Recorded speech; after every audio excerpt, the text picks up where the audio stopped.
Well, hello there, and welcome to Live Hang number 29. This is your buddy Dave over at MarsX3D, and we're going to do something a little bit different tonight, and I'm going to tell you all about it. No rush. We'll wait for a couple of people to show up. I see that Amanda's in the house. Hi, Amanda. Thanks for stopping by. And I see that Jessica Roberts' husband is here, and he's dealing with, shall we say, a crappy situation? That sounds really terrible. Wow, how much damage did the dogs do to the house that it costs that much to clean it up?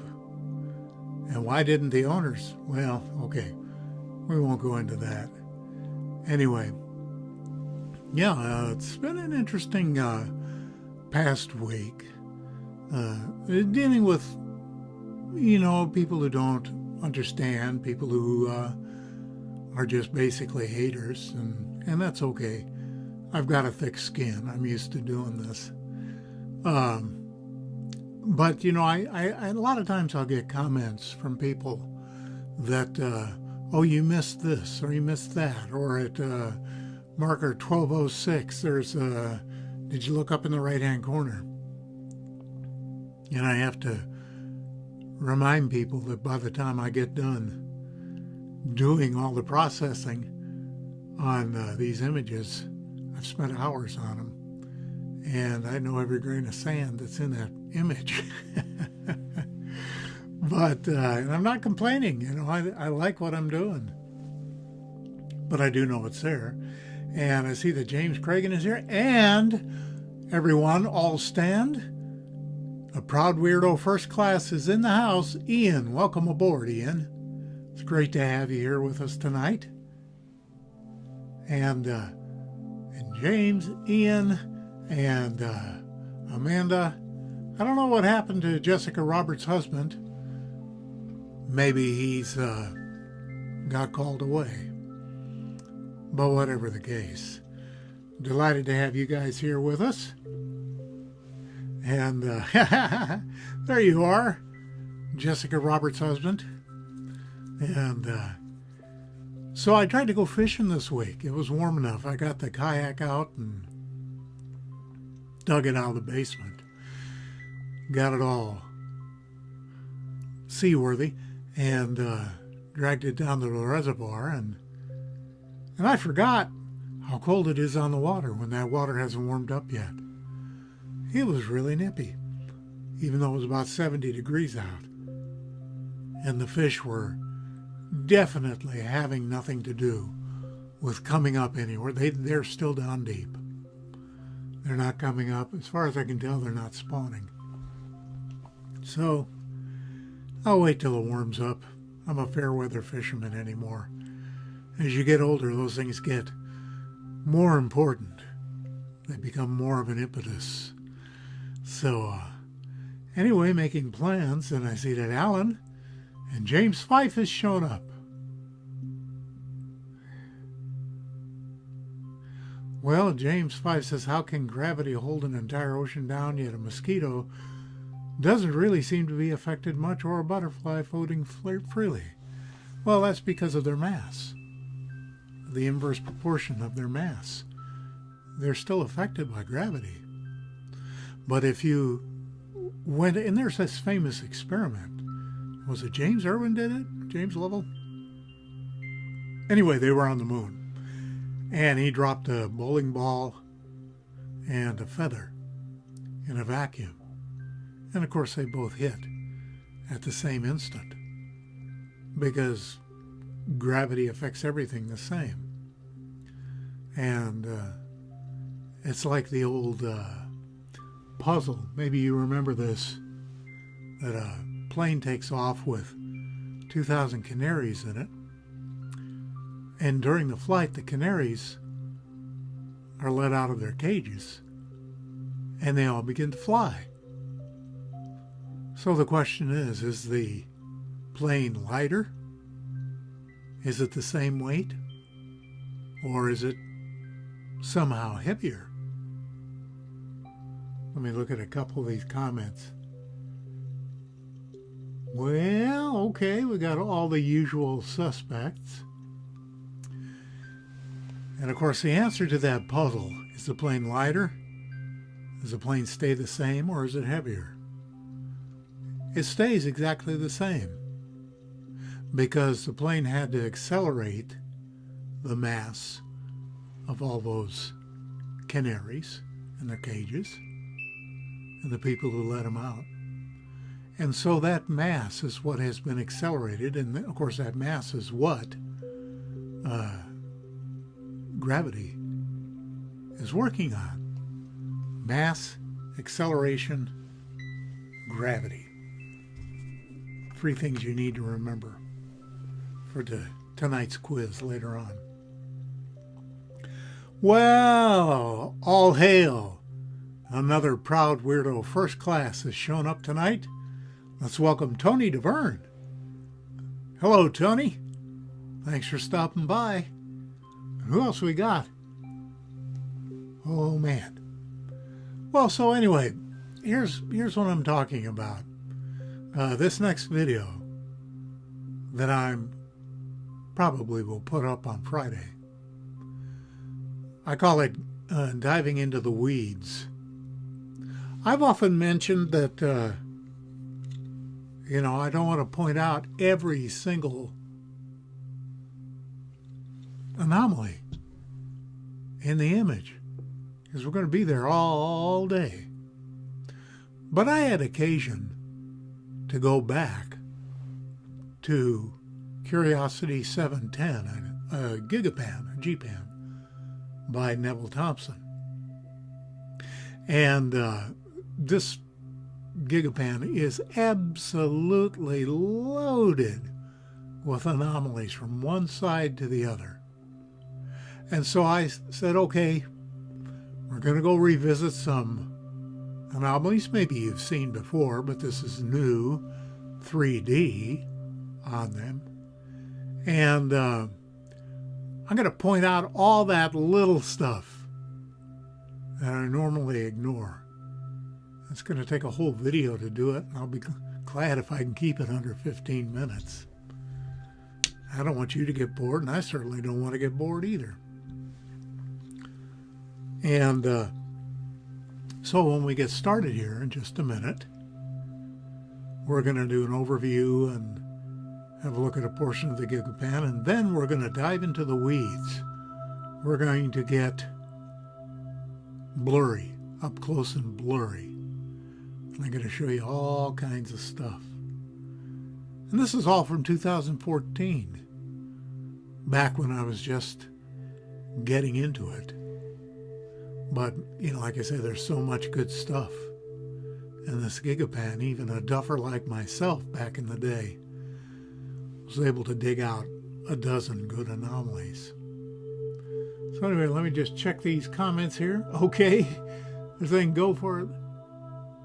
Okay, well, we may as well start then. I guess we're going to have, we have just about all that we can handle right here for right now. So we're going to go through it, and we're going to start with this overview of Curiosity 710 from 2014. And this is a huge panorama. If you click the live link that I always include with the video, you'll be able to see just how large this GPAN is. And this is just kind of the middle third, middle fifth of the GPAN, but I wanted to give you an idea of the lay of the land.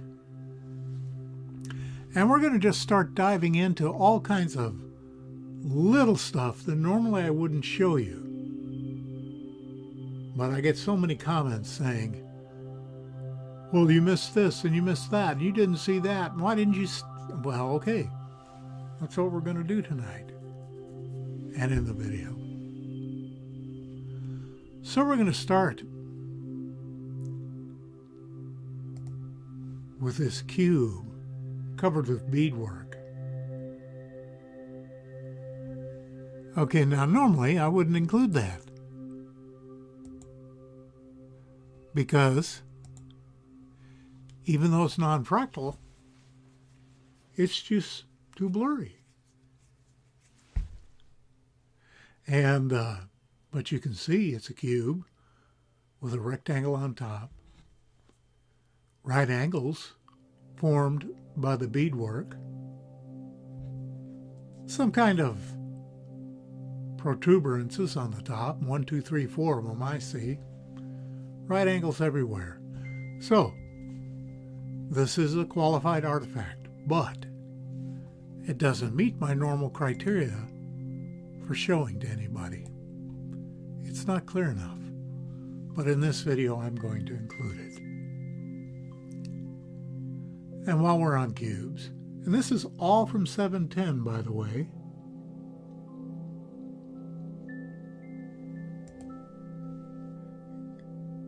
here's another cube-like structure right on the ridgeline, and it's big.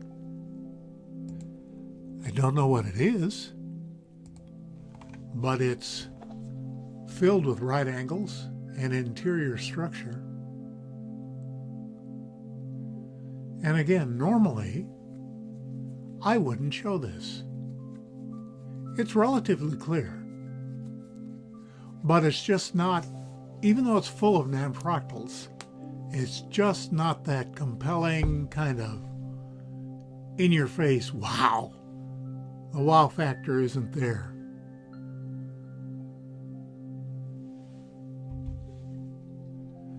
So here's another one. A bunch of little stuff that's blurry. There's 6 cubes here. I'm sure you can count them. But in case you can't see them clearly, here I'm pointing out each cube.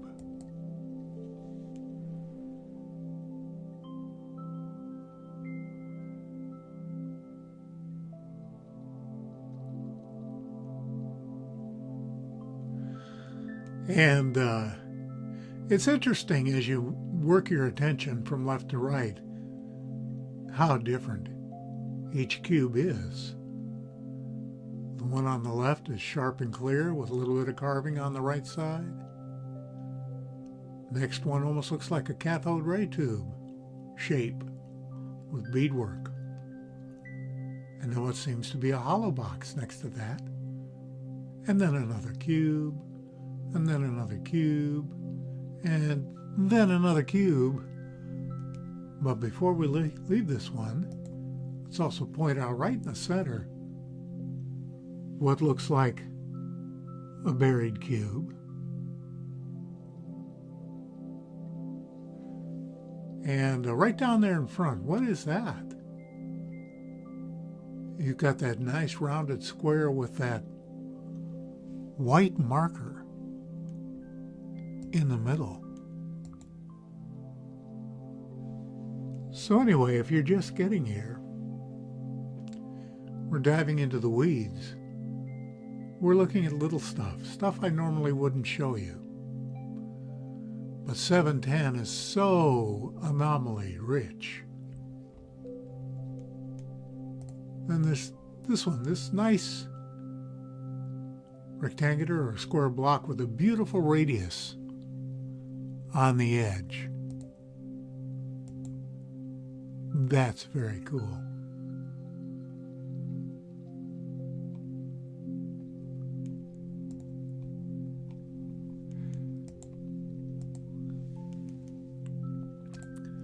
And I'm going to stop in here just for a minute to welcome all our newcomers on board, and especially our proud weirdos first class, Ian and Tony. Hi guys. Thanks for your help and for your support. I really appreciate it. Some of the projects in the works. I'm doing a reprinting on Volume 1 of Martian Archaeology, and I'm using different paper this time, so it'll be less expensive. Maybe some of you will be able to afford it and add it to your collection. And my intention this summer good intentions, is to, and this isn't the title, by the way, but it's Dave's Big Book of Anomalies. It'll be every single anomaly that I think is worth sharing in my collection. I want it to be at least 100 pages long. It'll be a 8.5 by 11 landscape format, coil bound, soft cover, and there'll be just an absolute ton of good stuff in there. But it's going to take me the best part of the summer to put that all together, and between my other things, another project I have besides building the functioning stained glass studio in my basement, a commercial studio, not a hobbyist thing.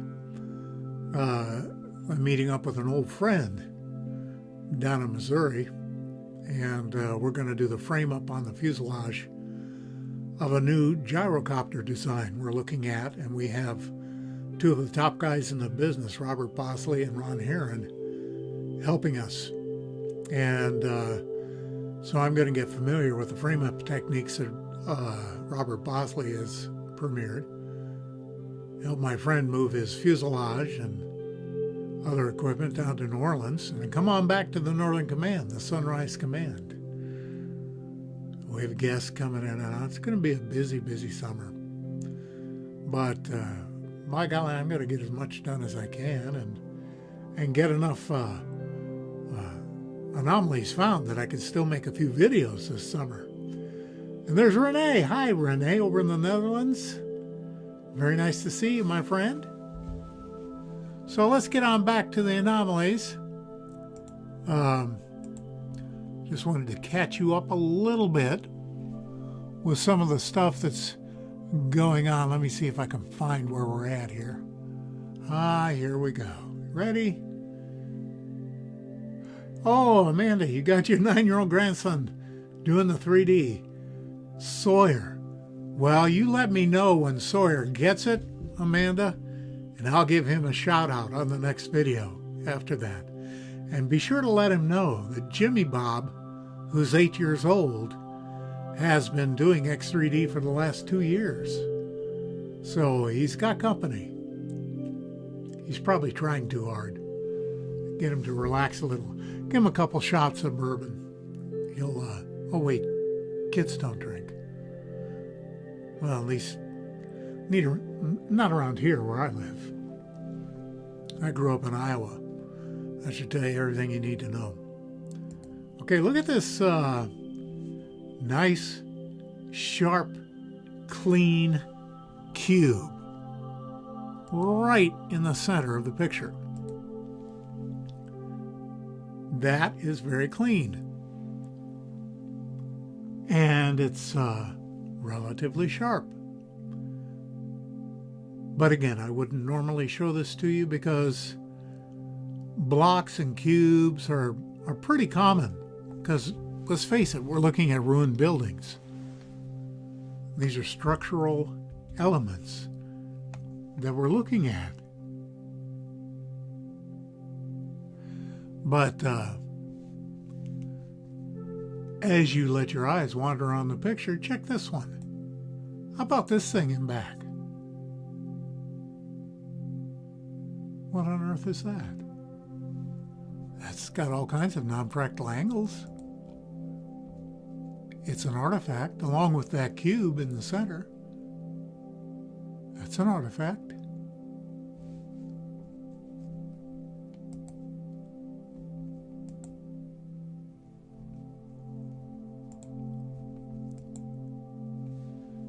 Okay, now let's look down. There on the right. Well, there's another cube. Part of the cube sticking out there.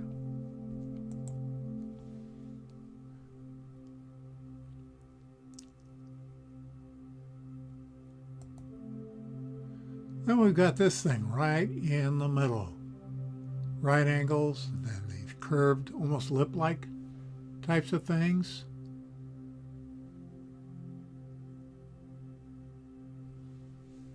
These are all really, really, really suspicious. In my opinion, They are artifacts. And staying in the same picture, and bearing in mind where this is all 710. Do you notice that half circle on the left of what almost looks like an axle coming off of it? And look at that piece between the two arrows. It has the same curvature as that half wheel, and it looks like a worked block. There is all kinds of stuff in this picture, and there's actually more in this image, but I don't want to wear you guys out.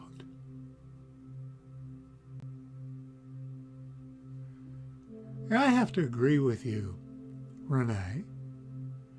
To me, it looks like some kind of metallic device with cooling fins on the side. Maybe a motor. Definitely not natural.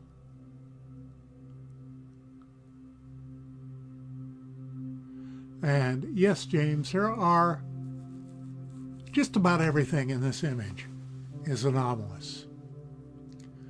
And it just depends on how blurry you want to get, how much work you want to get. I think if I zoomed in and did every single anomaly I could find on 710, it would be probably hour 15, hour and a half video. The thing is, when you go to the links, the live links under the video when it goes up, if you choose to go to the Gigapan, you will see that there are tons and tons of stuff marked that you can check out. All of my things are marked with MarsX3D. And there are a bazillion other things marked. A lot of people. Well, hello, Steve. Welcome aboard. Glad to have you here on the channel, my friend. And I hope you're learning the X3D viewing process. We're taking a stroll through Curiosity 710 right now. Yep, a lot of stuff. So let's move along. Still staying in 710. Look at that triangular block. These are all structural materials, folks. All of them. Broken buildings, planetary protector is in the house. Hi there, PP. Glad to have you with us. Everybody give a big, proud weirdo welcome to Steve Garnham. He's brand new to the channel. It's his first live hang with us, I believe. And, you know, we don't do these live hangs real regularly, Steve. They just pop up every now and then. I'm sure glad you made this one. Anyway, you can clearly see that triangular stone sitting in back there.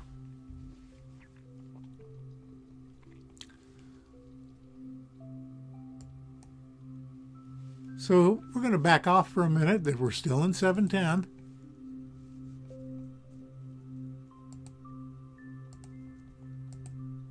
And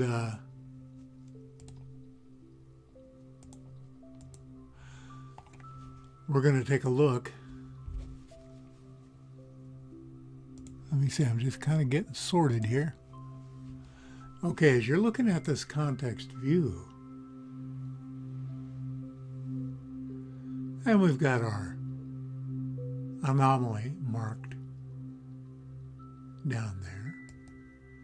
Over on the right, we have these two blocks that you've seen before. We'll be looking at those later.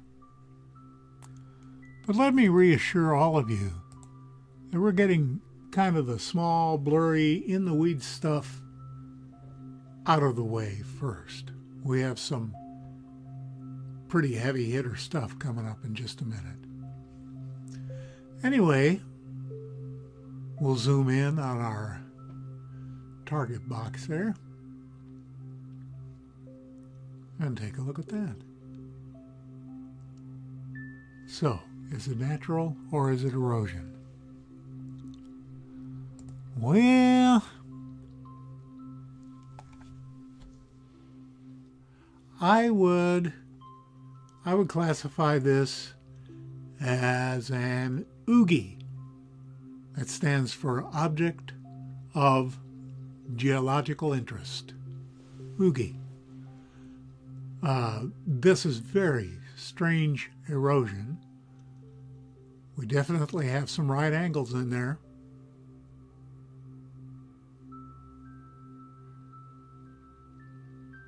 But is it an artifact? No, probably not. Probably not.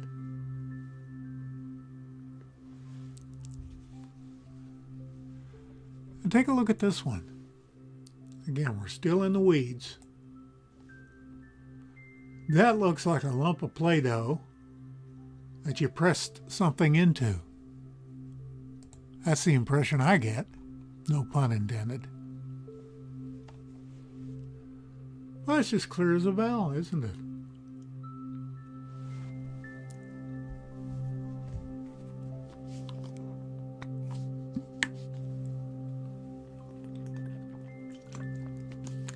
And I'd like to remind you that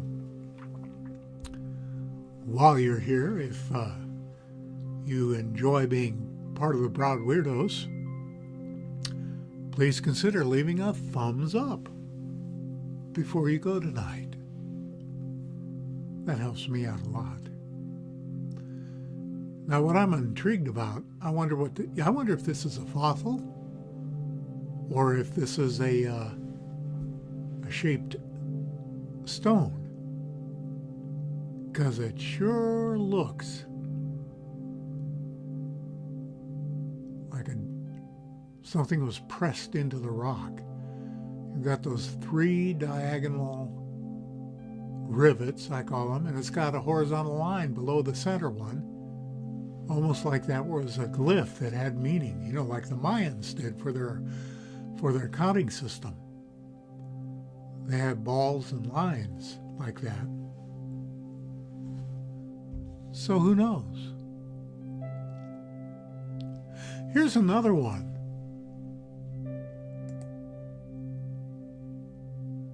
What do you think of that?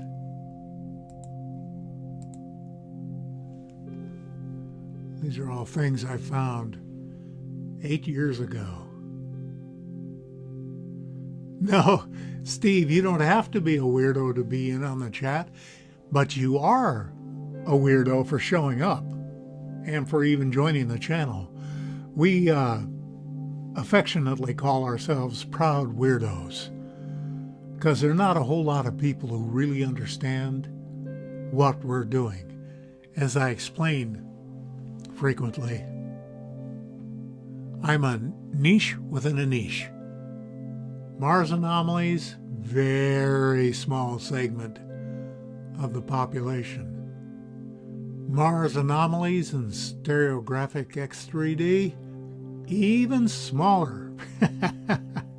This is a real hidey hole, a real tucked away little genre that nobody knows about. So, Steve, if you made it here, we welcome you with open arms as another proud weirdo.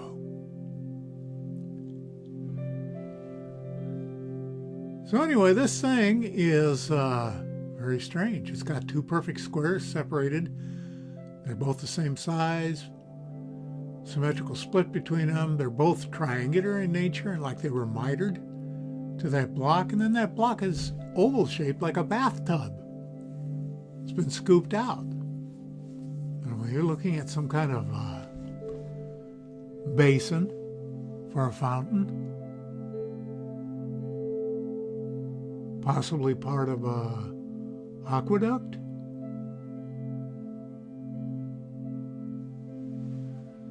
I agree with you, Alan. This thing is everything in these pictures is strange stuff.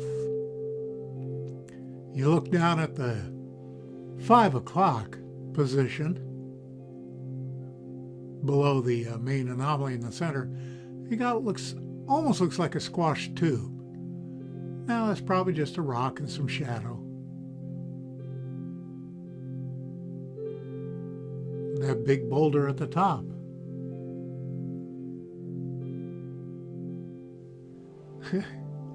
Yeah, Alan, rocks. That's what we got. We love looking at rocks. Well, here's one too. Okay, now we're still in 710. We're not out of the weeds yet. But folks, to me that looks exactly like a sarcophagus lid. Just like the ones I saw and helped excavate in the Middle East on 3 different expeditions. I'll swear that's a sarcophagus lid. I mean, come on. Look, first of all, look at the even arc and symmetry of the front, the even angles on both sides, left and right, the perfectly rectangular side, all the same thickness, although it could be buried under sand, I suppose. I mean, this is not something that's going to break off the cliff and tumble down. Steve is asking what a flip book is. If you go into the video section of my channel, there's a whole section called Fabulous Flip Book of Anomalies. Those are things I did before I started doing most of the 3D. And there were just anomalies I gleaned from all over, from the Earth, from Moon, from Mars, from Jupiter, from wherever. And I just put them up and I just, flip through them literally. You have the transition that looks like a curling page. And they were short and sweet. And, usually 40, 50 anomalies that went by real quick. And it's a fabulous flip book of anomalies. And Strange Mars. And Dirty Dozen. I think there are 45 videos there in the Dirty Dozen. So really my channel has several hundred, maybe 200-300 videos. And very astute Renee. Renee said underneath, you're right, it looks just like a staircase, doesn't it? Now, could rocks erode like that? I suppose they could. But look how even they are. They're all the same height. They're all the same slant going back. I would swear that those are crumbled stairs. And Renee, you win the entire coffee can full of strawberry Twizzlers tonight because you caught it before I presented it. Good for you, brother. Enjoy your Twizzlers, your virtual Twizzlers. Eat them with pride and know that you can be known as one of the proudest of the proud weirdos, with a really red tongue and lips when you finish those Twizzlers. Planetary Protector, you were too slow. You didn't get in there. Okay, but there's something else I want you to look at in this image before we leave it. Look over on the right. Look at that little mechanism there. That metal reflecting the sunlight. Okay, I'm going to zoom in. It's going to be horribly blurry. But look at this thing. That's a machine.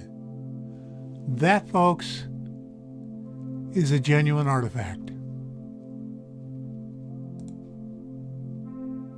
That's the real deal right there.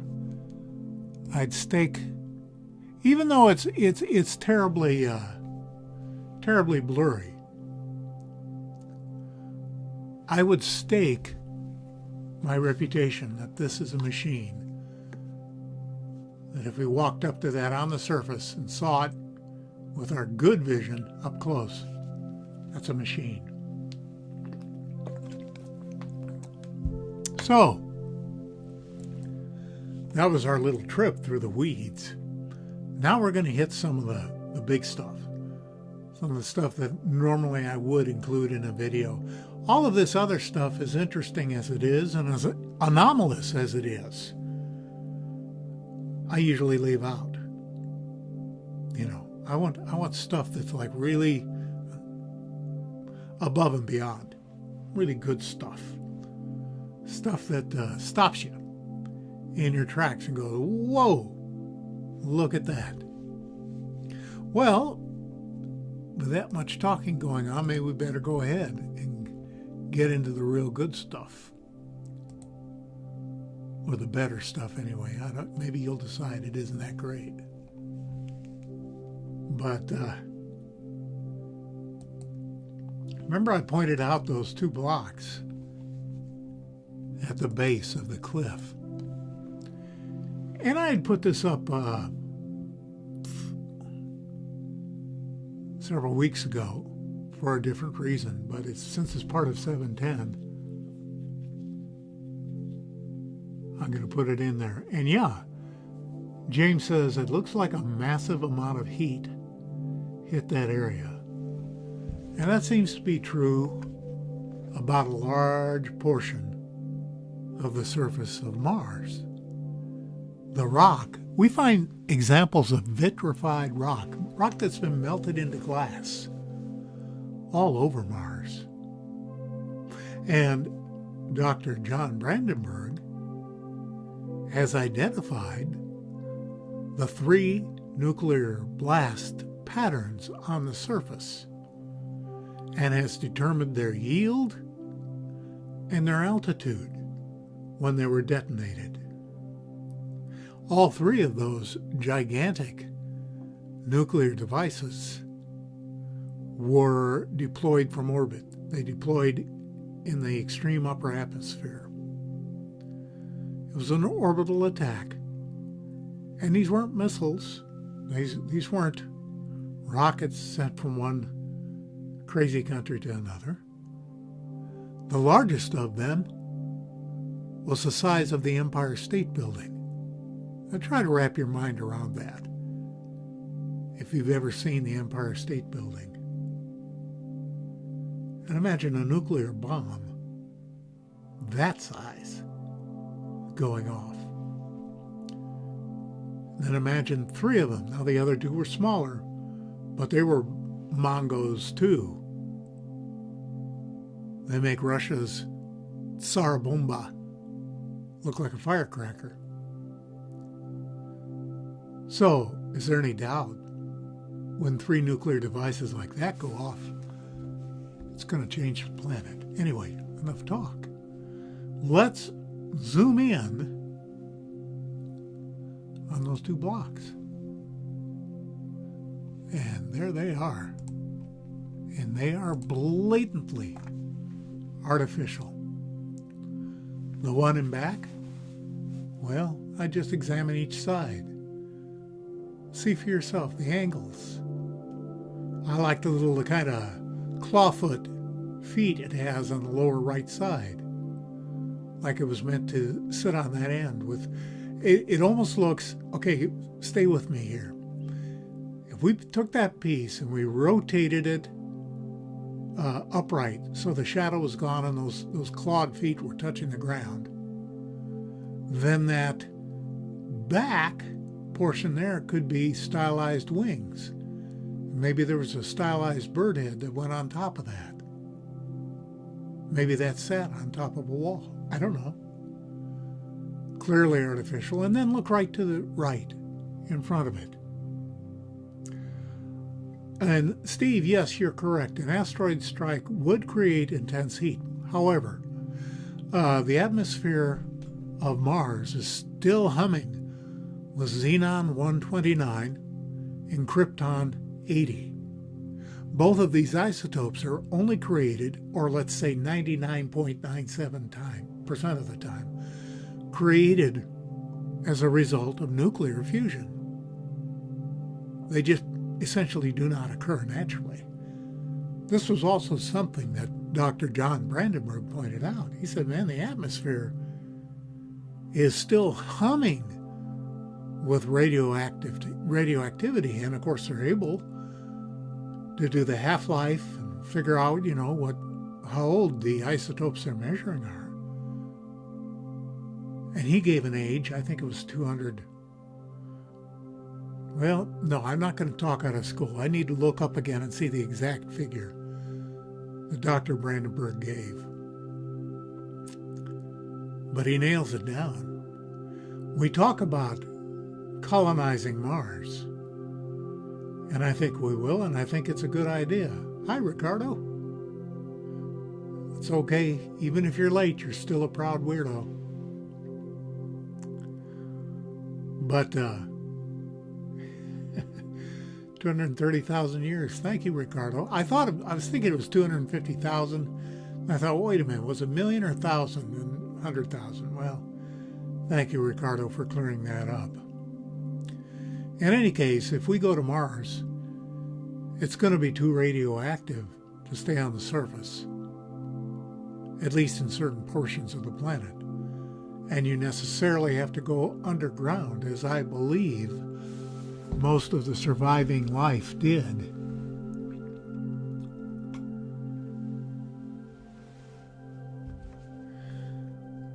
Now here's another one. This one, I think this is very, very cool.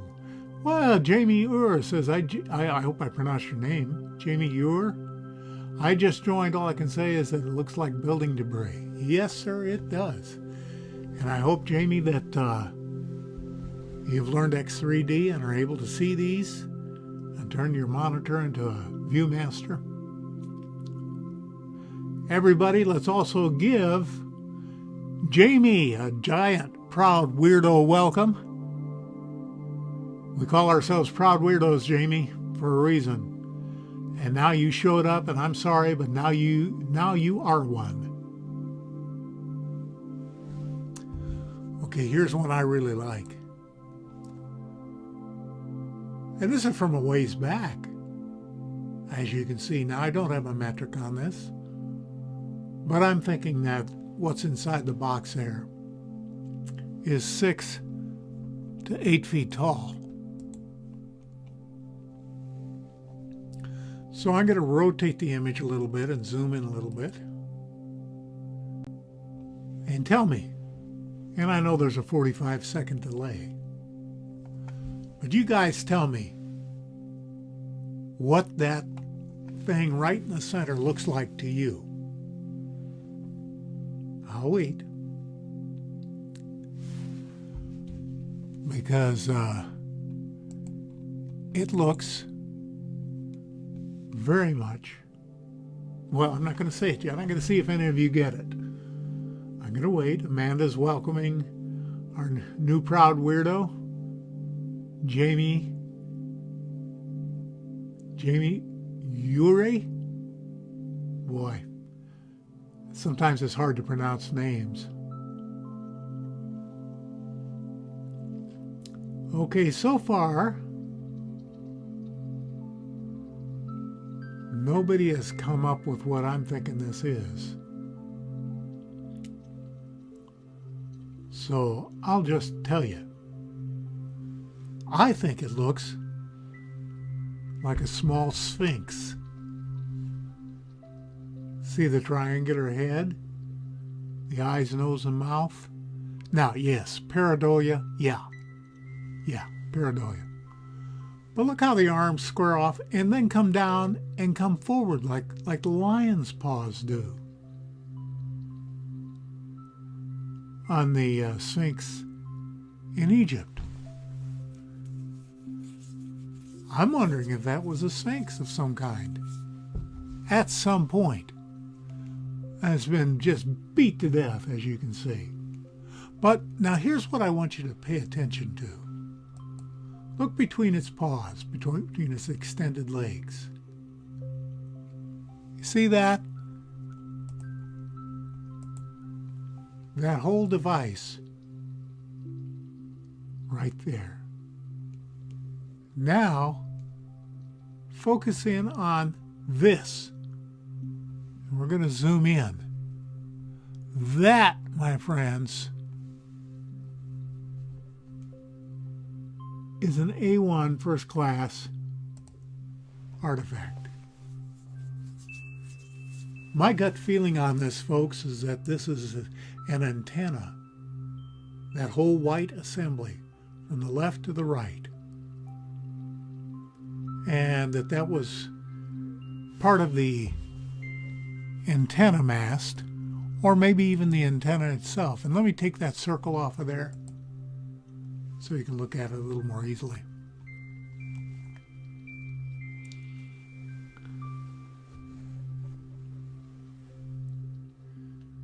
That's an amazing thing, in my opinion.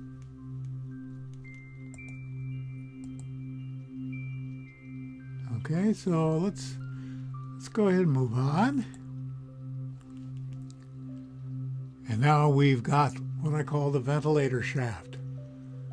A lot of people jumped on this one.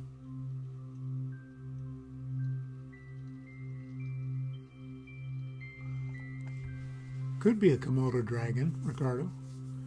But yeah, Renee, I got the feeling that the back half is completely busted off. A bunch of people jumped on this one. I'm pretty sure I found it first, not that that matters. Doesn't matter who found it first, it matters who, getting it out in front of people. That's what matters. Ventilator shaft. Can you see it inside the yellow target? Check it out. How much more clear do you want to get, folks? That is, it looks so much like a ventilator shaft that you would find on a ship, perhaps, or an underground industrial facility. Regardless of what it might be, we're just guessing, we're just speculating. You have that rigidly perfect square opening. Absolutely perfect. And if you look closely, it kind of almost looks like a screen work or meshwork on the inside, as if to keep out small animals like Alan. And as you can see, all around it are cubes, building blocks, derelict pieces. I'm telling you, folks, this G-Pan of 710, if you go there, you won't even spend 10 minutes there magnifying it, on your screen and looking. You're going to run across stuff like crazy. It's one of the richest anomaly beds that I've seen. Okay, we have one final pair and then we'll wrap things up for the evening. And this is one I call Forgotten Promise.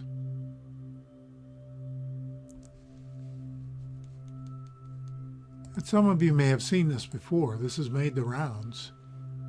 This was picked up by a bunch of Mars sites and shared around. But take a look at that stuff. Tell me what you think you see.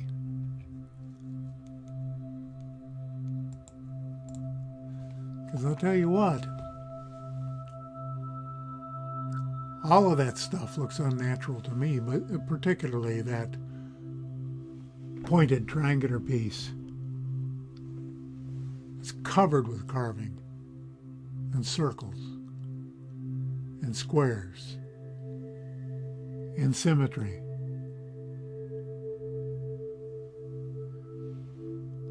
And yeah, Alan, I think that's a great idea. Run that G-Pan through your process, see what you come up with.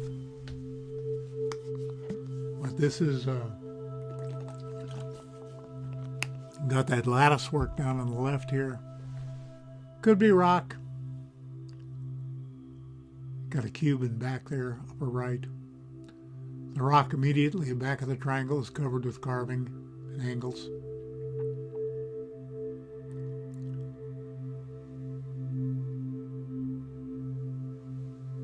But that really, really is, in my opinion, right up there with a ventilator shaft. It is an absolute world-class artifact. In my opinion, you can't argue with it. And here's the thing, for those of you who are new, Ian and Jamie and whoever else, I talk a lot about non-fractal math on this channel, and I'm not trying to be the smartest guy in the room or be clever or anything like that, but you know, you have fractals where you divide a fraction into a fraction, and then you get endlessly repeating infinite series of patterns. And this is what we use to do CGI for clouds and seashores and mountains, rocks, sunsets. These are all fractal equations. Non-fractal is where you're dividing a whole number by a fraction. And in most cases, I would say 95% of the time, it's a very clear indicator of intelligent agency, which means a thinking mind thought that out and made it. So when there are enough non-fractals present in a rock or whatever it may be that I'm presenting, if there are enough of those present, it ceases to become a rock, excuse me, and it becomes an artifact, what I call a qualified artifact. In fact, I may start classifying some of these things. Thank you, Amanda. I appreciate that. So non-fractal is a thing you'll hear frequently on the channel. And another one, a new word, is OOGI. Stands for Object of Geological Interest. There's a lot of strange things we run across that are not non-fractal, but they're so weird. They look like they gotta be some kind of alien artifact, but we can't prove it. The math doesn't speak to it. See, in the non-fractals, it doesn't matter what you believe. The math is confirming it. The math says intelligent agency. It doesn't care what you believe. That's why I tell the haters, you know, just look at the evidence. Forget about me. Who cares about me? I'm a boring old git. You know, look at the evidence. Make up your own mind. You be the judge. If you want to tuck your head under your wing and hide from the big scary universe, I get it. That's what most people do that. Most people are in a comfort zone and they sure don't want to be brought out of it, especially with stuff like this, because it makes you start thinking about things. Thank you, Renee. Well, I spend a lot of time using X3D viewing, looking at anomalies, searching things, and I'm doing it for enough years now so that my mind, see, let me put it this way. Back in the late 90s, I was a technical editor on a classified project at U.S. Army Missile Command and MICOM. And there were, I had to go through and I had to do all the copy reading and proofreading, correct the equations, correct symbols, you know, do all that stuff, clean it up, because it had been done by a low bid contractor and it was garbage. So I got it, and it was 12,500 pages long. That's a long thing, man. And but it got so I'd pull up a new page and my subconscious would instantly tell me where all the things I had to address were. They kind of jumped off the page without me reading it. And that's kind of the way it works now with non-fractal math. When I look at an image, I mean, the non-fractals just pop right out of there. So, but you get used to it. I've been doing it for a couple of years. You get used to it. So we're in the part of the program just prior to shutdown. And by the way, for those of you in the know, I'm not doing our second run through anymore. You want to see it again, I hope you'll stop by and see the video. If you want to see the sneak peek, well, you need to be here on time or watch the replay. You know, that's easy too. You don't have to come at 5:30 Eastern Daylight Time. You can come at, 11 a.m. Sydney, Australia time and watch the rerun and get it all. So it's not that big a deal. But I'm not going to run through the anomalies a second time. Second part of the program, which is usually so far being pretty short because I just introduced it last week, is Ask Dave Anything. Doesn't have to be anomaly related or photography related or image related.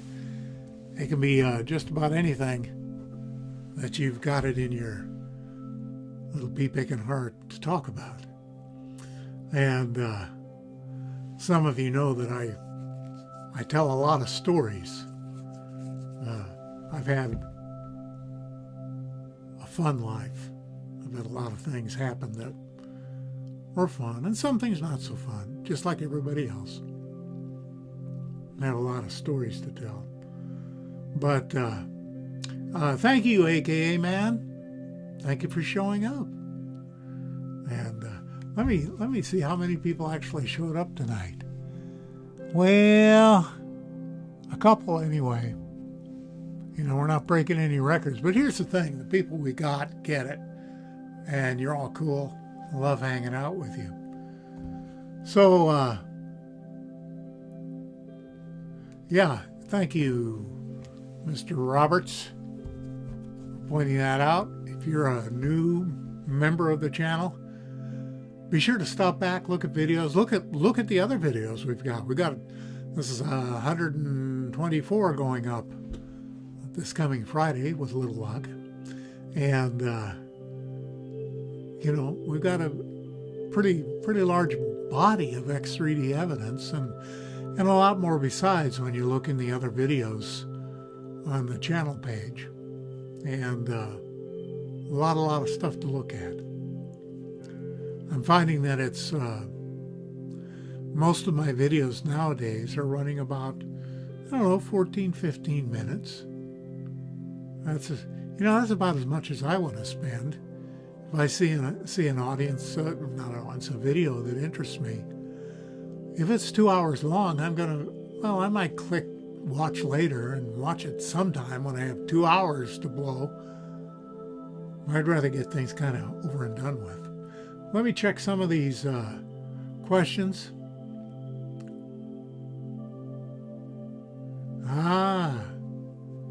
You saw my Facebook posting. I'm not sure which one that might have been, Ricardo. Whether it was on MarsX3D or one of the other sites. Sometimes I deal with trollish behavior on some of the other sites.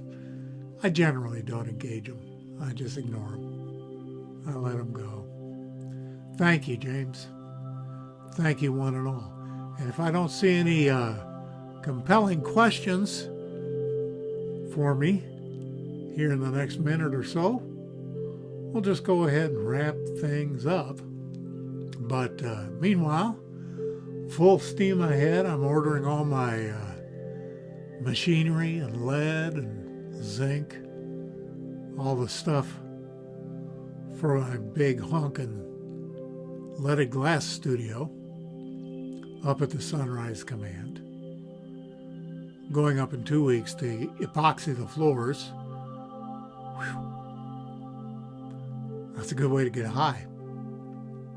And get everything moved in, set up, and maybe it was, regardless said it was MarsX3D. Yeah, I don't know that I posted anything today. I think I did yesterday. I try to post flat images every day when there's not a video or something else going up. I don't always do that because it's a bit of work, and I have kind of a busy life. Like Sean Ward, Chris and Joe, much underrated. Such nice finds. What you show is not fake. You deserve much more subscribers. Thank you, Renee. I appreciate that thought. I really do. And you know what? I'm not real worried about it because it'll come. It'll come in time. You know, there's gonna be a sweet spot where the general public, you know, like a critical mass point, where the general public is going to get aware of this through one way or another. Then the channel will explode. And so I'm not worried about it. It might take 10 years. Might happen this summer. Who knows? I'm not going to worry about it. The important thing is that you're here now. You guys are in on the ground floor. You know, when I tried to present some X3D videos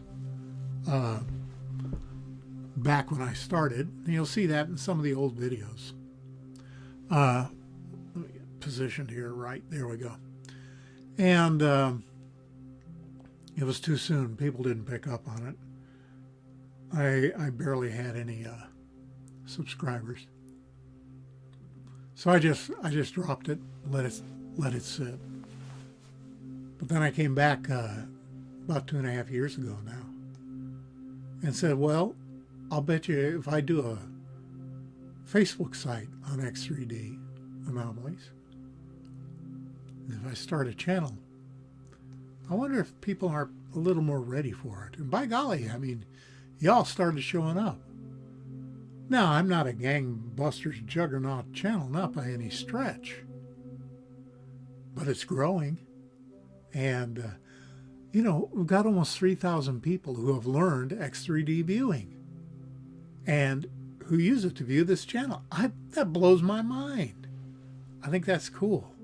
And by the way, those of you who do X3D, and I'm assuming you all do, I also have a Facebook site called Magic Window X3D, where we do all of our terrestrial photography from all over the world.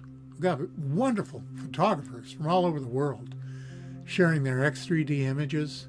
We've got conversions of all kinds. We've got 4 or 5 people doing brilliant conversion work, 2D to 3D. Many of whom I think are much, much better at it than I am. But it's a fun thing. Once you know X3D, I mean, there's a lot of really fun and beautiful stuff to see. And it's always interesting. One of the intriguing things to me, people, is that when you're looking at a photograph, a 3D photograph, you are literally looking through that person's eyes. It may be the closest we ever get to that experience, actually being in someone's mind. It's very intimate. It's very telling. And you learn a lot about people as you look at hundreds and thousands of regular X3D images, like on my Facebook site. You get a feeling for the kind of people who are taking those pictures. It's interesting. Let me read some of these notes. Oh yeah, Chris is so nice, James. He's always talking me up and being nice. He's a great guy. And he's a great hang in person. Boy, did we have fun. We had way more fun than we were supposed to. That's all the details I'm going to give you about that. But we sure did have a good time. Thank you, Ricardo. See you later, James and Amanda and Renee. Oh, thank you. And yeah, Steve. Well, Chris is an old buddy of mine, and we've done mutual interviews with each other. And he's always talking me up, and I always talk about when I do one of his anomalies, especially. I'll talk Chris's channel up and send him over. People over that way. Not that he needs more subscribers, but why not? Why not? I mean, he's a class act. Jimmy Roberts, another one. Alan is putting out some terrific X3D at Mars the Second Genesis. If you haven't gone over there to check his channel out, give him some love. Thank you, James. Thank you, Amanda. Well, I guess we're pretty near done, aren't we? So we'll just wrap it up. I want to thank each and every one of you for stopping by. Leave a thumbs up on the way out. And to all you proud weirdos out there, you know who you are. Stay safe and stay weird. This is your buddy Dave over at MarsX3D. Be well.